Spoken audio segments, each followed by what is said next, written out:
Hi everyone, hope you're well. Chris Cowlin here. Now, before we get into it, I'd just like to inform you about a new website selling quality current and retro Spurs jerseys, okjersey.com. They sell all current and retro Tottenham Hotspur shirts in all sizes. They sell the current fan and player versions, as well as the 80s and 90s retro shirts, including my very favourite, the 1991 FA Cup final shirt.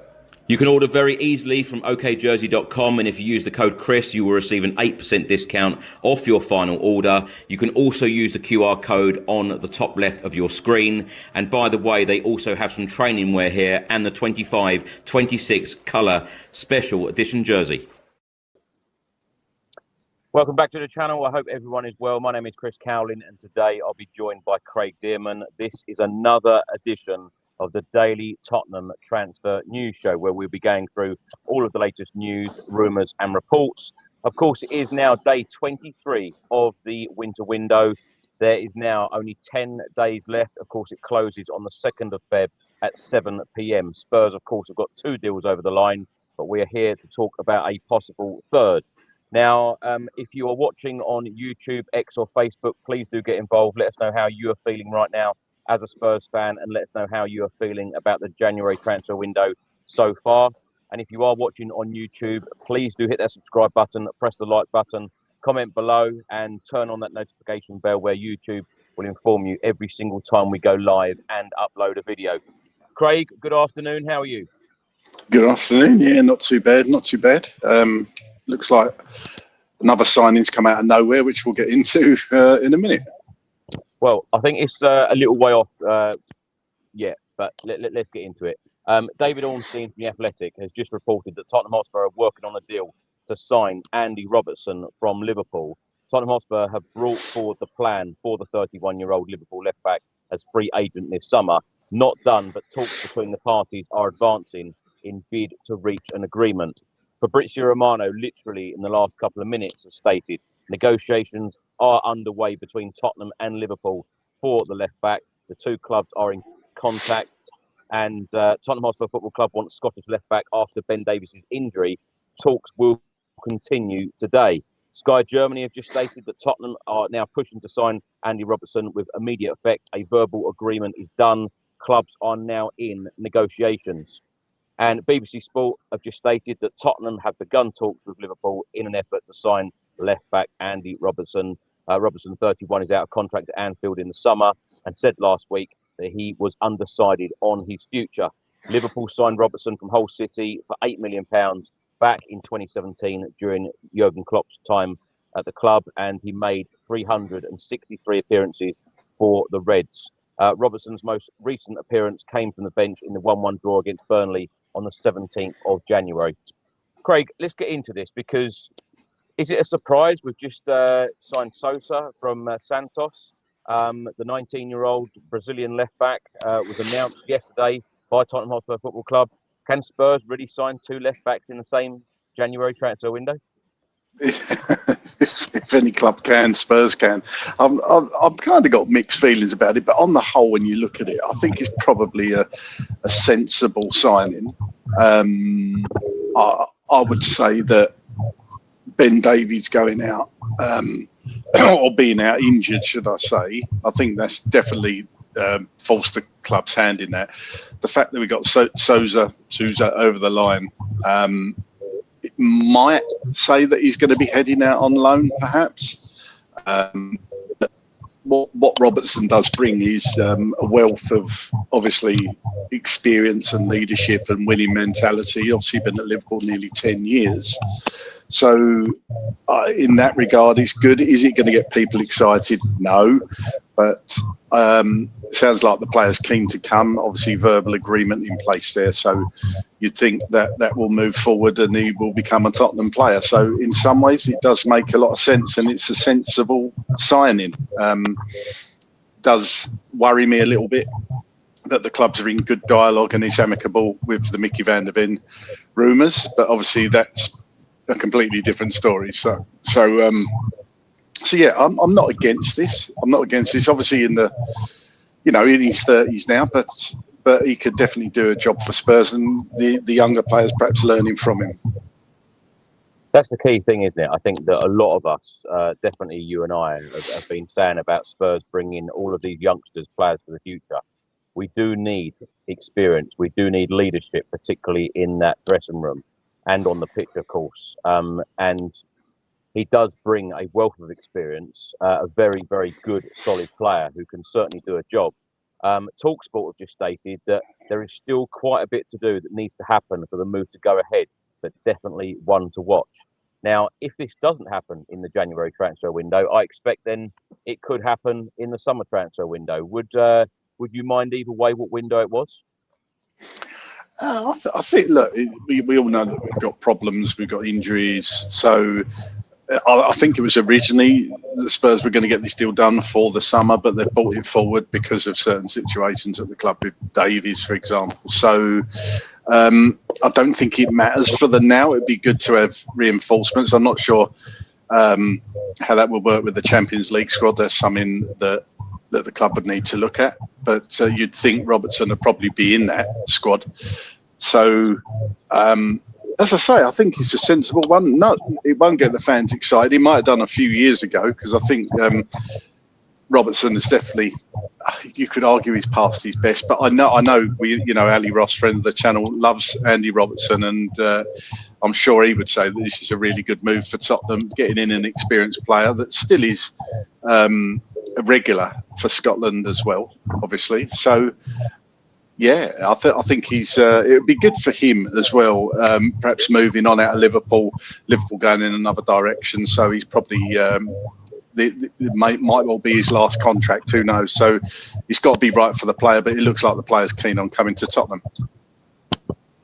Craig, Daily Telegraph have just stated here, Tottenham Hotspur have made a move to sign Liverpool left-back Andy Robertson on a permanent deal. So this isn't a loan, this is a permanent deal if it happens. That further underlines the dramatic change of transfer policy in the club's post-Daniel Levy era. Robertson is in his final year of his Liverpool contract, will celebrate his 32nd birthday in March, which is just a couple of months away, which would make him the oldest outfield player Spurs have signed since Ivan Perisic back in 2022. Do you welcome players of this age coming to the football club? Because as I think a lot of us have said on the channel, it is about that real mixture of experience, youth, players for the future. You need that really good blend in a squad. I know you can see even in the comments today that there is a lot of mixed feeling about it. Some people are very positive about the leadership and the experience that he can bring, but then some people on the other hand are saying, well, what on earth are we doing trying to sign two left backs in a January transfer window? Sosa comes in, it then looks like he's going to go out on loan if Robertson then does come in. But then of course you spoke about the injuries. We can't go on like this, Thomas Frank, from now until the end of the season. We've got so many long-term injuries. When I say long-term, I mean players out for 2 or 3 months. So what do you make of the players' age coming in? Do you welcome this, or is it about bringing in players of a certain age? Because even the Telegraph now is saying that this is a change of transfer policy, bringing in players of this age. I've always maintained that it doesn't matter about a player's age if they're good enough to play, and the experience he brings to the squad. Perisic absolutely loved his experience. Obviously, he got his ACL, didn't he? So that really stopped him in his tracks. And you got to remember, when we signed Gareth Bale, although that was a loan, he was 32 anyway. So footballers do go on longer. Now I know it's perhaps rarer, the likes of like the Messis and Ronaldos, but Andy Robertson, as far as I know, he hasn't had any major injuries. You generally get players retiring a little bit earlier if they've had major injuries, but he keeps himself fit. I haven't got a problem with a player's age. I never have had. But you could, because you need that mix, like you said there, you need that mix of experience and youth. So yeah, I'm like I say, I'm okay with this signing, to be honest with you. It seems a sensible move. They obviously think Ben Davies might not kick a ball for Tottenham again, which is sad in itself. But if the manager sees Jed Spence as perhaps a more advanced player up the pitch after his display in the first half, that could be something. But thinking he can fill in at left back, is Jed Spence going to be moved up the pitch now? So there's all these different variables. And could Andy Robertson even slot in to a centre-back position? I think I've seen him play there a couple of times. So, and another left footer. So it's kind of, I see it as a Ben Davies replacement. If Dragusin goes out as well, obviously we're light in that area. So everything kind of makes sense, but it does seem a sensible signing for me. Not one to get the fans on the edge of their seat and excited, 100%, but a sensible, decent player to come in that you know is going to be able to do the job and hit the ground running. Absolutely. I think you're spot on. And sometimes you need those sensible signings. However, it is believed that the left back Andy Robertson earns in the region of around £160,000 a week, and there is an acknowledgement that he would remain a big earner at Tottenham. This is a player, if he did come to Spurs, Craig, he will want minutes. He will not want to be a player, even though he's on that amount of money. He's not going to want to be a player sitting on the bench or, just being like that Ben Davies player, because when you think about how much game time Ben Davies has played over the last year or so, it hasn't been very much at all. No, that's right. And we've got to remember as well, Jed Spence came to the club as a right back. So does that move Jed over to challenge with Pedro Porro? And then you've got Robertson and Udogie for left back with Sosa coming through, whether that be a loan first, because obviously he's new to the Premier League, doesn't speak English, I don't think, yet. So there's a lot of learning to do from him. So if you're saying our two sets of fullbacks are Spence and Porro, Udogie and Robertson, I think that's pretty good for the next year or so. So ultimately, as I say, I think it's a decent move for the club. He will get minutes, 100%. And we've got another decent option coming in, not somebody that's shoehorned in to play left back. Daily Telegraph also state that Thomas Frank is said to be attracted to Andy Robertson's leadership qualities on and off the pitch, exactly what we've mentioned. And the Telegraph have also stated that Robertson is seen as someone who could drive the standards in the dressing room and take responsibility on the pitch. Completely agree. Craig, the next one I'm going to move on to, I've got the back of the Sun newspaper here, and it's got a picture here of Thomas Frank and Micky van der Ven, and it says Liverpool and Madrid chase van der Ven, and the main heading here is "Don't take the Mickey," and it then goes on to say Thomas Frank issued a hands-off warning over £100 million rated Micky van der Ven and declared he is Tottenham's future. Now, we've mentioned this on the show before. When we talk about ambition and we talk about the club going forward, it's not only about bringing in new signings, which of course we will very much welcome, but it is about keeping top talented players like Micky van der Ven at the club. Yeah.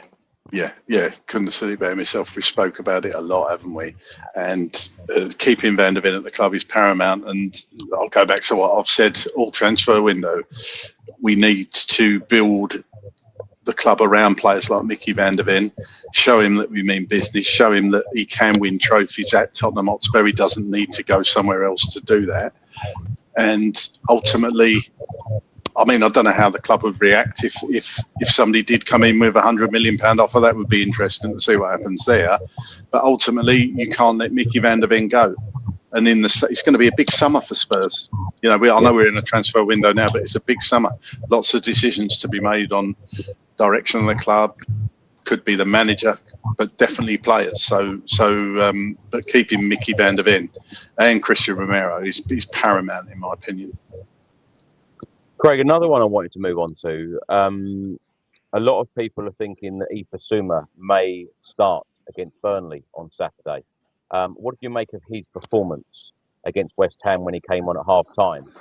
Because that was a surprise in itself. I think it's fair to say that a lot of Spurs fans didn't ever think they'd see him in a Spurs shirt again, particularly what's gone on, and also with the many rumours about him possibly going out the door in January. Is this the club putting him in the shop window for this month? Is this the case that Thomas Frank does have so many injuries and we need to play him? Could be a bit of both, couldn't it? I think that Thomas Frank's hand was forced really with injuries, that he had to play Bissouma, and you could easily argue a case that Bissouma was our best player in that second half against West Ham. In fact, I thought he was. So I guess it's how the transfer window goes. I think still Bissouma could be on his way out if they find another player for that position. You could argue again that player could be Conor Gallagher.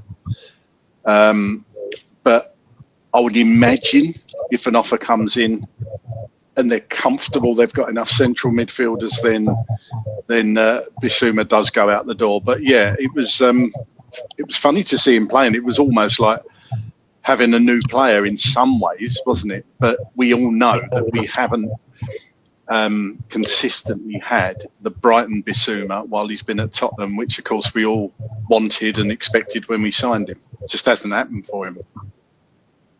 Yeah. Anything else today, Craig? There's just going over old Graham Ellie, but this one is interesting. Gimme Sport reported that we are interested in Jonathan David from Juve, and the report actually says that he's one of the best strikers in the world. I'm not sure about that, because when I read that headline, I thought, oh, is Harry Kane coming back to Spurs? And it was about Jonathan David, and that Tottenham would prefer a move for Jonathan David because he's likely to cost a lot less than Samu Agahawa, and obviously he's playing in a with all due respect to the Portuguese league, he's playing in one of the big 5 leagues in Europe, in Italy. But his stats this season haven't been brilliant. He's scored 3 goals, and they were basically comparing him to Randall Kolo Muani and said he would be better. Personally, I'm not sure I can see this deal getting done. It's still going to be a lot of money, I would imagine, and stats would say he's not been. He has been in the past, but he hasn't been performing this season at the top sort of like level that you'd expect. So my worry about this one is it could be another Kolo Muani sort of signing, but I know he has his fans and a lot of people saying we should be going for David. So yeah, what's your thoughts on that one, Chris? It's a funny one, isn't it? Because we've been linked with him for a couple of windows, really, haven't we?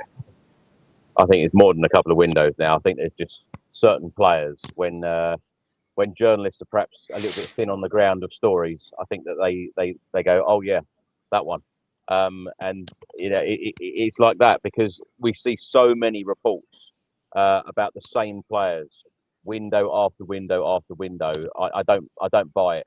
In actual fact, especially not in this January window. But there could be surprises. I don't think, you or I thought that we'd be talking about Andy Robertson today. I think this is a big surprise. And I think even the journalists, from what they've said today, I think they are all very, very surprised by Tottenham going after this type of player. But like I said, I think it's you've got to have that good mixture of experience and youth as well. But no, I can't see that one happening. But I would love to see Spurs sign an attacking player, particularly in that final third. You mentioned Kolo Muani. What does he need to do for you to say on this channel, we need to sign him on a permanent deal?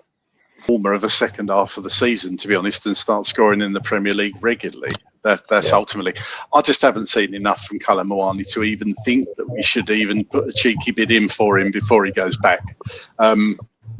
Just hasn't worked for him. And look, some players just don't suit the Premier League and don't do well in the Premier League, do they? And I'm just I'm thinking that Kolo Muani's probably one of them players. You were saying about players that you want to come in and like forward-thinking player. The other player, of course, we were linked with recently, and he's still out there, £35 million, is Curtis Jones. I'm not sure, perhaps that one I can't see us buying 2 players from Liverpool in the same window. I think that would be unprecedented. But the one that was obviously still floating around, even though it's kind of been poo-pooed, really by West Ham not wanting to let the player go, who is an exciting young player, £25 million would be Jimmy Somerville. So I'm not even sure that one would get done. And ultimately, is he any better than... What's so funny? His first name's not Jimmy. Did I say Jimmy Somerville? Communards, 80, show me 8. Jimmy Somerville would be a great song. Crescencio Somerville, I am sorry. I'm never going to live that one down, am I? Give me a little respect. Anyway, I don't think that one's going to happen. And is he an upgrade on Odegaard, for example? You know, I love him. He's quick, but end product again. So still a young player. Yeah, would he be any better than Odegaard? Not sure. Craig, last one. Just wanted to ask you about Sosa because, of course, it was officially announced by Spurs last night. What did you make of his short interview that he did? And what do you think will happen with him from now until the end of the season? Do you think he will get game time at Spurs? Do you think that he will end up going out on loan? How do you see this one working? Will he link up with the under-21s even? Yeah, could happen, couldn't it? I mean, I was really impressed with his interview. You could see he's excited to be here. Obviously, a massive change for him, learning a new language, new country, new league, and everything. It's still a hell of a lot for him to kind of get his head around, isn't it, for any young players coming into the Premier League? I would have thought he might have got a few minutes here and there, but now with these Robertson rumours, I'm not so sure, but that perhaps takes the pressure off him. And like you say, he could go into the under-21s. Could I see him going out on loan for the rest of the season? Probably not, because he's just got here. I think that would be a bit stupid by the club, perhaps, if they want to look at a loan, perhaps that's something for the summer once he's settled in. But yeah, again, it's a cheaper signing, 100%. Again, not one to get the fans too excited, but it shows they're still building and looking at these younger players. And the kind of it's two different ends of the spectrum, isn't it? Sosa and then Robertson. So that tells you everything you need to know. Yeah, absolutely. Well, thanks, Jimmy. Oh God, sorry. Craig, thank you so much. Have a good day, have a good weekend, and we will see you again tomorrow to talk about more transfer news, rumours and reports. Thank you so much for joining us, everyone. Thanks for listening. Have a great weekend and come on, you Spurs.